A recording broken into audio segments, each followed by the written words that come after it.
ഇപ്പോൾ Catholic Federation of India പ്രതിനിധിയായ advocate P Joseph telephone line ചേരുകയാണ്. ശ്രീ പി ജോസഫ്, എങ്ങനെ കാണുന്നു ബി.ജെ.പിയുടെ ഈ നയത്തെ? അതായത് ക്രൈസ്തവ വോട്ടുകൾ നേടുക എന്നുള്ളത് തന്നെയാണല്ലോ ബി.ജെ.പിയുടെ ലക്ഷ്യം. ഇത് എത്രമാത്രം പ്രായോഗിക തലത്തിൽ നടക്കുന്ന ഒന്നാണ്? കാരണം കേരളത്തെ പോലൊരു സ്ഥലത്ത് 18% ക്രൈസ്തവരുള്ളപ്പോൾ ഹൈന്ദവ വോട്ടുകൾ ഒരിക്കലും ബി.ജെ.പിക്ക് പൂർണ്ണമായി ലഭിക്കാത്തൊരു സാഹചര്യത്തിലും ഇടതുപക്ഷവും UDF ഒക്കെ അതിന്റെ ഉപഭോക്താക്കളാവുമ്പോൾ തീർച്ചയായും അവർക്ക് ക്രൈസ്തവ വോട്ടുകൾ കിട്ടിയെങ്കിൽ മാത്രമേ വിജയിക്കാൻ സാധിക്കത്തുള്ളൂ. അതിന്റെ ഒരു ഉദാഹരണമാണ് തൃശ്ശൂർ. ക്രൈസ്തവ ഭൂരിപക്ഷമുള്ള സുരേഷ് ഗോപി ജയിക്കണമെങ്കിൽ അവർക്ക് ക്രൈസ്തവരോട് വോട്ട് ചെയ്തു. അവിടെ സുരേഷ് ഗോപി എന്ന സ്ഥാനാർത്ഥിയുടെ പ്രത്യേകതയും അവരുടെ അവിടുത്തെ നയങ്ങളും കൊണ്ടാവാം വിഭജിച്ചത്. അവർ ഒരുപക്ഷെ രാജ്യം ഭരിക്കുന്ന പാർട്ടിയാണ്. രാജ്യം ഭരിക്കുന്ന പാർട്ടിയെ സംബന്ധിച്ച് പറഞ്ഞാൽ ക്രൈസ്തവർക്കിപ്പം ഈ നമ്മൾ എപ്പോഴും നമ്മൾ ഇവിടുത്തെ ഭരണഘടനയും ഇവിടുത്തെ ഭരണാധികാരികൾക്കും വിധേയപ്പെട്ടുള്ള ഒരു ജീവിതവും ജീവിത ശൈലി കൊണ്ടു നടക്കുന്ന ആൾക്കാരാണ് ക്രൈസ്തവർ. ഒരിക്കലും മറ്റു രീതിയിലുള്ള പ്രക്ഷോഭങ്ങൾക്കോ മറ്റു രീതിയിലുള്ള വഴക്കുകൾക്കോ മറ്റു രീതിയിലുള്ള തീവ്രവാദ പ്രവർത്തനത്തിനോ ഒന്നും സഹകരിക്കാത്ത ഒരു ശാന്തമായ ജീവിതം നയിച്ചു പോകുന്ന ഒരു ജനവിഭാഗമാണ് ക്രൈസ്തവര്. അവരെ സംബന്ധിച്ച് വിദ്യാഭ്യാസ മേഖലകളിലും ആതുര രംഗത്തും പരമാവധി സഹായം മറ്റുള്ളവർക്ക് ചെയ്യുക എന്നുള്ള ഉദ്ദേശത്തോടു കൂടി മാത്രമാണ് അവര് പ്രവർത്തിക്കുകയും ജീവിക്കുകയും ചെയ്യുന്നത്, സ്ഥാപനങ്ങൾ നടത്തുകയും ചെയ്യുന്നത്. ലാഭേച്ഛ ഒട്ടും തന്നെ അതിൻ്റെ അകത്ത് തീണ്ടുന്നത്.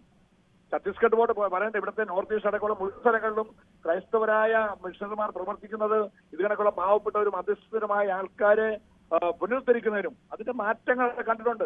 അവിടുത്തെ ജനങ്ങളിൽ വലിയൊരു വിഭാഗം നമുക്ക് നേരിട്ട് ക്രൈസ്തവർ അല്ലെങ്കിൽ പോലും ക്രൈസ്തവ വിശ്വാസത്തെ ഉൾക്കൊണ്ടുകൊണ്ട് ജീവിച്ചു പോകുന്ന ഒരു വലിയ ജനവിഭാഗമാണ്. ഛത്തീസ്ഗഡിലായിക്കോട്ടെ, ആസാമിലായിക്കോട്ടെ, പഞ്ചാബിലായിക്കോട്ടെ, ആന്ധ്രാപ്രദേശിന്റെ 2 സംസ്ഥാനങ്ങളിലും ആയിക്കോട്ടെ, ഇവിടെ എല്ലാം നമുക്ക് കാണുവാൻ സാധിക്കുന്നത് അവർക്ക് ആ മാറ്റം അവരിലുണ്ടായിട്ടുണ്ട്. സ്വാഭാവികമായും ആ ഒരു സമൂഹത്തെ അടിച്ചൊതുക്കാനോ 2 കന്യാസ്ത്രീമാരെ ജയിലിട്ടുകൊണ്ട് പ്രശ്നങ്ങൾ അവസാനിപ്പിക്കാനോ പറ്റത്തില്ല. വലിയൊരു മുന്നേറ്റം ക്രൈസ്തവപരമായ രീതിയിൽ പുരുഷന്മാരോട് നടത്തുന്നുണ്ട്. അതിന്റെ പരിണതഫലം അവിടുത്തെ ജനങ്ങളിൽ എത്തുന്നുണ്ട്. അതിന്റെ ഒരു തീർച്ചയായും അതുകൊണ്ടായിരിക്കാം ബി.ജെ.പി കൂടുതൽ ക്രൈസ്തവരിലേക്ക് ഇറങ്ങുവാൻ തീരുമാനിച്ചതെന്നാണ് ഞാൻ വിശ്വസിക്കുന്നത്. ഇതൊരു തടസ്സം എന്താണ് ഇതിന് പിന്നിലെ? എന്ത് തടസ്സം?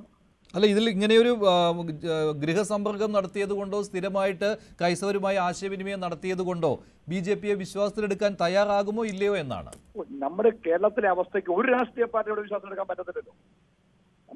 നമുക്ക് ഓരോ സാഹചര്യം അനുസരിച്ച് നമുക്ക് കാണുവാൻ പറ്റുന്നത്. 80-20 വിഷയം വന്നപ്പോൾ നിങ്ങൾ കണ്ടില്ലായിരുന്നോ? 2 മതവിഭാഗങ്ങൾ നമ്മുടെ വിഷയങ്ങൾ വന്നപ്പോഴത്തേക്കിന് 80-20 വന്നപ്പോഴത്തേന് ആ സമയത്ത് ഇവിടുത്തെ UDF LDF എല്ലാം ഒറ്റയടിക്ക് മറ്റൊരു മതവിഭാഗം അന്ന് ക്രൈസ്തവരെ ബി.ജെ.പി ആയിരിക്കും സഹായിച്ചത്. ഇല്ല, മുനമ്പൊഴിശ്ശി വന്നു, അവിടെ ബി.ജെ.പി ആയിരിക്കും സഹായിച്ചത്. മറ്റു സ്ഥലത്ത് UDF സഹായിച്ചെന്നിരിക്കുന്നു, വേറെ സ്ഥലത്ത് LDF. അതായത് അവരവർക്കെല്ലാം വേണ്ടത് ക്രൈസ്തവർ വോട്ട് എങ്ങനെ അവരിലേക്ക് എത്തിക്കാന്നല്ല. അവരാരും ക്രൈസ്തവരെ ഉദ്ധരിക്കാനോ രക്ഷിക്കാൻ വേണ്ടി ചെയ്യുന്നതല്ലോ. അപ്പൊ അതുകൊണ്ട് നമ്മളും അതേപോലെ തന്നെ ബുദ്ധിയും ഇവരും വിദ്യാഭ്യാസമുള്ളവരല്ലേ. ഇതെല്ലാം ഒരു കിഡ് പ്രോക്കോ എന്ന് പറയും. അങ്ങോട്ട് കൊടുത്തിട്ട് ഇങ്ങോട്ട് വാങ്ങലാണ്. നമുക്ക് പറയാനുള്ള കാര്യം നമ്മൾ ചെയ്താൽ അവരെ തിരിച്ചു ചെയ്യും, അവർക്ക് പറയാനുള്ള കാര്യം ചെയ്യുമ്പോൾ അവർ നമുക്ക് തിരിച്ചു ചെയ്യും. ഇതൊരു കേരളത്തിൽ നടന്നുകൊണ്ടിരിക്കുന്ന മുഴുവൻ കാര്യങ്ങൾ അങ്ങനെയല്ലേ. ഈ ദിവസങ്ങളിൽ വെള്ളപ്പള്ളി ആഞ്ഞടിക്കുന്ന ക്രൈസ്തവ സമൂഹത്തെ ആഞ്ഞടിക്കുന്നതുണ്ട്. അതിനെ ആരും മോശമാണെന്ന് ഈ പറയുന്ന പുള്ളി അദ്ദേഹത്തിന്റെ വാക്കുകൾ തെറ്റാണെന്നൊന്നും ആരും പറയുന്നില്ല. അതിന്റെ അർത്ഥം തന്നെ അദ്ദേഹത്തെ പണക്കാൻ പറ്റത്തില്ല. അദ്ദേഹം പറയുന്നത് യാതൊരു അടിസ്ഥാനമില്ലാത്ത കാര്യങ്ങളല്ലേ പറയുന്നത്. അപ്പം ഇതിനെല്ലാം നമുക്കിവിടെ കേരളത്തിലെ നമ്മുടെ ക്രൈസ്തവരായ ആൾക്കാരെല്ലാം ഇത് പഠിച്ചു വെച്ചിട്ടുണ്ട്. നമുക്കിത് അറിയാം. ഓരോരുത്തരും ഇടപെടുന്നത് എന്തിനാണ് നമ്മുടെ അടുത്തേക്ക് വരുന്നത്, നമ്മൾ അവരോട് ഇടപെടുന്നത് എങ്ങനെയാണ്. ഇതിനിപ്പോ ഒരു രീതിയിലുള്ള സമീപനമാണ് ക്രൈസ്തവ സഭകൾക്കും ക്രൈസ്തവ വിശ്വാസികൾക്കും ഉള്ളത്. ശരി, ഇപ്പോൾ ബി.എച്ച്.പി സംസ്ഥാന ജനറൽ സെക്രട്ടറി ശ്രീ അനിൽ വിളയിൽ ടെലിഫോൺ ലൈൻ ചേരുകയാണ്. ശ്രീ അനിൽ വിളയിൽ, ബി.ജെ.പിയുടെ ഒരു പുതിയ തീരുമാനമാണ് ഇത്. അതായത് 20% ക്രൈസ്തവർ ഉള്ള 20%എങ്കിലും ക്രൈസ്തവർ ഉള്ള പഞ്ചായത്തുകളിൽ ഒരു 367 പഞ്ചായത്തുകൾ എന്നാണ് ബി.ജെ.പി അത് സെലക്ട് ചെയ്ത് വെച്ചിരിക്കുന്നത്. അവിടെ പ്രത്യേക സമ്പർക്ക പരിപാടികളാണ്, അവരുമായി സ്ഥിരമായി ആശയവിനിമയം നടത്തുക. അറിയാമല്ലോ, അങ്ങനെ ആ രീതിയിൽ സ്ഥിരമായിട്ട് അവരുമായിട്ട് ബന്ധം പുലർത്തിക്കൊണ്ട് ക്രൈസ്തവ വോട്ടുകൾ സമാഹരിക്കുവാനുള്ള ഒരു ലക്ഷ്യത്തിലേക്കാണ് പോകുന്നത്. ഇപ്പോഴും സഭാ സന്ദർശനം തുടരുകയാണല്ലോ രാജീവ് ചന്ദ്രശേഖർ. എങ്ങനെയാണ് ബി.എച്ച്.പി ഇതിനെ കാണുന്നത്? ഞാൻ വിശ്വ ഹിന്ദുപക്ഷത്തിന്റെ ഒരു ചുമതലക്കാരെന്ന രീതിയിലാണ് സംസാരിക്കുന്നത്. ഭാരതീയ ജനതാ പാർട്ടി എന്ന് പറഞ്ഞിട്ട് രാഷ്ട്രീയ പാർട്ടിയാണ്. ഒരു പാർട്ടിയും ഒരു മതേതരത്വ സ്വഭാവമുള്ള പാർട്ടി എന്ന രീതിയിൽ അവർക്ക് അവരുടേതായ നയങ്ങളും അവരുടേതായിട്ടുള്ള ചിന്തകളും ഒക്കെ ഉണ്ട്. അതിന്റെ ഭാഗമായിട്ടായിരിക്കാം അവർ അപ്രകാരമുള്ള ഒരു കാര്യപരിപാടി നിശ്ചയിച്ചിരിക്കുന്നത്. കേരള സമൂഹത്തിൽ നമുക്കറിയാമല്ലോ, ഏകദേശം 50% ഹിന്ദുക്കളും ബാക്കി ന്യൂനപക്ഷങ്ങളെന്ന് അവകാശപ്പെടുന്ന ക്രൈസ്തവരും മുസ്ലിങ്ങൾ കൂടി 50% ഏകദേശം വരുന്നുണ്ട്.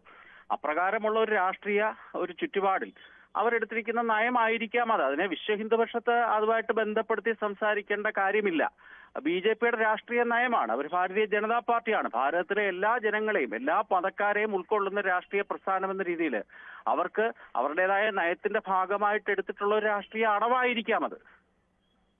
അതിൽ മറ്റൊരു കാര്യം കൂടി ഉണ്ടല്ലോ. ഇപ്പോൾ ഈ ഛത്തീസ്ഗഡിലെ ഈ സംഭവമൊക്കെ ഉണ്ടായതിനു ശേഷം BJP തങ്ങളുടെ വിശ്വാസ്യത ക്രൈസ്തവ സമുദായത്തിൽ ഊട്ടിയുറപ്പിക്കാൻ, അതായത് ഇടയ്ക്ക് നഷ്ടപ്പെട്ടിട്ടുണ്ടെങ്കിൽ അത് മാറ്റിയെടുക്കുവാനുള്ള ശ്രമം നടത്തിക്കൊണ്ടിരിക്കുകയാണ്. പക്ഷേ അവിടെ പരിവാർ സംഘടനകൾക്ക് BJPയുടെ ഈ നിലപാടിനെ പൂർണ്ണമായിട്ടും പിന്തുണയ്ക്കാൻ കഴിയുകയില്ലല്ലോ. എല്ലാ നിലപാടുകളെയും പിന്തുണയ്ക്കാൻ കഴിയില്ല, ഇത് പ്രത്യേകിച്ചും പിന്തുണയ്ക്കാൻ കഴിയുകയില്ലല്ലോ. വിശ്വഹിന്ദുപക്ഷത്തിന് രാഷ്ട്രീയമായ അപ്രകാരം ഒരു നിലപാടില്ല. ഹൈന്ദവ ബോധമുള്ള ഹിന്ദുത്വവുമായി ബന്ധപ്പെട്ട വിഷയങ്ങളിൽ സജീവവുമായി സക്രിയവുമായി ഇടപെടുകയും ഹിന്ദുത്വ അജണ്ടകൾ നേരിടുന്ന വെല്ലുവിളികളെ പ്രതിരോധിക്കാനുള്ള ഏത് പ്രസ്ഥാനവുമായും കൂട്ടുചേരുക എന്നുള്ളതാണ് വിശ്വ ഹിന്ദുപക്ഷത്തിന്റെ നയം. BJPയെ സംബന്ധിച്ചിടത്തോളം അവർക്ക് രാഷ്ട്രീയ പാർട്ടി എന്ന രീതിയിൽ അവർക്ക് കൂടുതൽ തദ്ദേശ സ്വയംഭരണ തെരഞ്ഞെടുപ്പിൽ കൂടുതൽ അംഗങ്ങൾ ജയിക്കണമെന്നൊക്കെയുള്ള ആഗ്രഹത്തിന്റെ ഭാഗമായിട്ടായിരിക്കാം അവർ ഇപ്രകാരം ക്രിസ്ത്യൻ ഔട്ട്റീച്ച് എന്ന പേരിലൊക്കെയുള്ള രാഷ്ട്രീയമായിട്ടുള്ള ചില സംഭവങ്ങൾ കെട്ടിപ്പടുക്കുന്നത്. വിശ്വ ഹിന്ദുപക്ഷത്തിനെ സംബന്ധിച്ചിടത്തോളം ബാക്കി പരിവാറുകളെ പറ്റിയുള്ള നയങ്ങളെ പറ്റി എനിക്ക് പറയാൻ സാധിക്കില്ല. പക്ഷെ വിശ്വ ഹിന്ദുപക്ഷത്തിനെ സംബന്ധിച്ചിടത്തോളം ഒരു രാഷ്ട്രീയ പ്രസ്ഥാനത്തിന് പിന്തുണ കൊടുക്കുക എന്നുള്ള നയം വിശ്വ ഹിന്ദുപക്ഷത്തിനില്ല.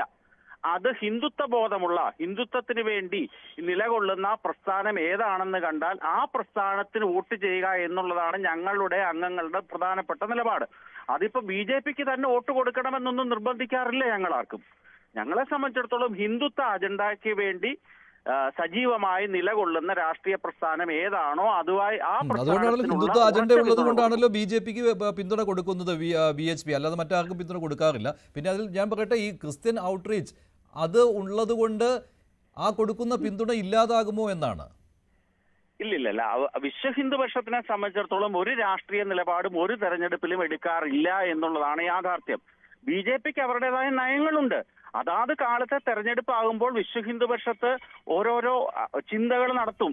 എങ്ങനെയാണെന്ന് വെച്ചാൽ ആ സമയത്തുള്ള രാഷ്ട്രീയപരമായിട്ടുള്ള ഹൈന്ദവ സമൂഹം നേരിടുന്ന വെല്ലുവിളികൾ വല്ലതും ഉണ്ടോ, അതിനെ പ്രതിരോധിക്കാൻ തയ്യാറുള്ള ഏതെങ്കിലും രാഷ്ട്രീയ പ്രസ്ഥാനമുണ്ടോ, അപ്രകാരമുള്ള രാഷ്ട്രീയ പ്രസ്ഥാനത്തിന് തീർച്ചയായിട്ടും പിന്തുണ കൊടുക്കുമായിരിക്കും ഞങ്ങളുടെ പ്രവർത്തകരൊക്കെ തന്നെ. ഞങ്ങൾ ഒരു നിർദ്ദേശവും ഒരു താഴെ തട്ടിലോട്ടും കൊടുക്കാറില്ല, നിങ്ങൾ ഇന്ന ആൾക്ക് വോട്ട് ചെയ്യുമെന്ന് പറയാറില്ല.